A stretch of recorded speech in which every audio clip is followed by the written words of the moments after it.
Hi guys, Joe Callahan here with our Pathways wrap for the week, brought to you by What If. Unfortunately, due to the extreme weather on the weekend, our fixtures were postponed. Those games will be replayed at a later date, so please keep an eye on our website for when they're going ahead. Luckily though, even with the weather, this week we're able to make sure that our very important Black Rabbits EPD program was still able to go ahead with its second session of the year, and we made sure there was still some opportunity for the boys and girls to get some strength and conditioning education and some football education with our NRL staff. Let's go behind the scenes and see what they worked on. When we talk about our elite player and player development programs, that's covering our Harold Matthews, SG Ball, Jersey Flegg. We have part-time players within our New South Wales Cup system, and also, as I said before, our Harvey and Norman women's squad. So all up, we're looking at somewhere close to 160 players within that whole program. Obviously, our main priority with those 160 players is to get them ready for their week in, week out competitions that they play in under the South Sydney and South Juniors banner. I guess the Black Rabbits EPPD program, which is part of that, is mainly more looking at a selection of young men and women from all of those squads. Probably, I think in our initial year, inaugural running of the program, we're looking at about 20 to 25 players. Which is a dramatic cut, I guess, from that summary of 160 players that are involved in our program.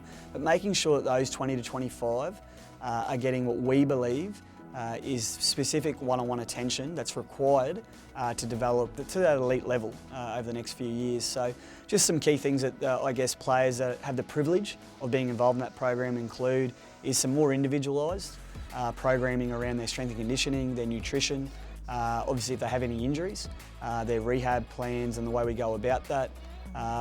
They, welfare-wise, are put through a lot more, I guess, attention from our welfare team. That group of the Black Rabbits is our welfare team actually does home visits with those players selected in that to make sure that they're getting the support mechanisms, not just from the club, but also from other environments around them to make sure they can succeed. I guess some really good feel-good stories there at the moment is this program's allowing opportunities for locals, so great local stories like that in the past maybe have signed with other NRL clubs or had to leave the area to get that level of elite training, I guess, that we're trying to get through the program.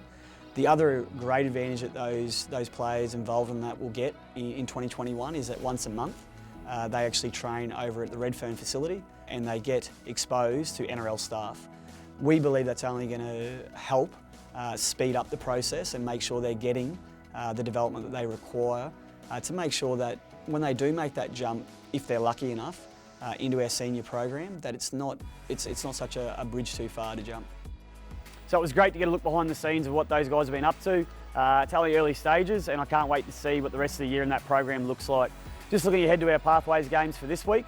On Friday night, we see our first curtain raiser of the year with our New South Wales Cup taking on the North Sydney Bears out at Stadium Australia before the NRL. And we have a massive day on Saturday with all four grades back-to-back here at Redfern Oval. It starts with our Harold Matthews up against the Central Coast Roosters. Our SG Ball takes on the Victoria Thunderbelts. Our Jersey Flegg in a local rivalry against the Sydney Roosters. And it'll be topped off at the end of the day with our Harvey and Norman women's back on the field against the North Sydney Bears. Obviously keep an eye on our website for any late changes as the weather continues throughout the week.